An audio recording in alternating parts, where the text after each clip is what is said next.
Семејството Димови се уште во силен шок и неверување, искршени од тагата и болката за кои велат дека со секој нов ден им стануваат се потешки и понеиздржливи. Во некој случај не ја прифаќаат можноста дека нивниот 14 годишен син е убиен случајно, без претходен план и во афектна состојба на убиецот. Ова следува откако адвокатот на осомничениот 15 годишен ХМ најави таква веројатност по првичните сослушувања на сведоците и родителите на убиеното момче пред неколку дена. Не бе, тоа се тоа. Сето било смислено. Ги сретна ви учителите ними точно во истата зграда. Тие ми кажа уште од 6-то, 7-то деление, 8-то, вели секој ден имаше ножи, пееше известува на полицијата и никој ништо не преземаше. Во одделна постапка вчера во Прилепскиот основен суд пред судија за деца на сослушување бил изведен и осомничениот 15 годишник. Според неговиот адвокат Кирил Топчиовски, во оваа фаза на подготвителната постапка, тој не можел да споделува детали во врска со дадените искази на неговиот малолетен клиент. Во интерес на истрагата не можам да ви кажам што изјави осомниченото дете, но во секој случај побарано е психијатриско вештачење со кое треба да се утврди неговата психичка состојба и пресметливост.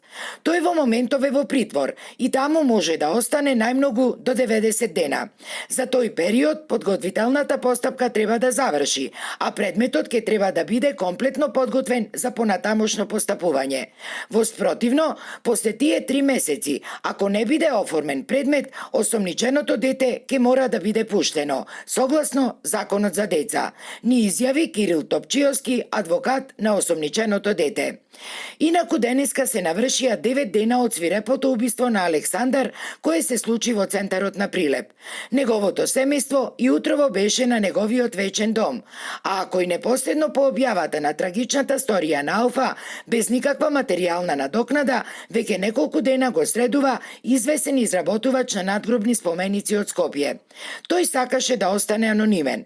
Кога од нас побара контакт со семејството, едноставно ни рече: "Не е важно кој сум, само сакам од хумани и човечки причини да им помогнам на овие луѓе кои ги снајде огромна трагедија, со тоа што можам и колку што можам." Според неговите зборови, наредната недела споменичното обележје за 14 годишниот Александар Димов на гробиштата во неговото родно село Сенокос ќе биде комплетно завршено, како донација за прерано згаснатиот детски живот. Дека на споменикот веќе се работи, ни потврди и таткото на Александар. Гробот е бетониран, денеска требаше да дојдат за да го наместат споменикот, ама бидејќи имавме помен, ни рекоа за всреда.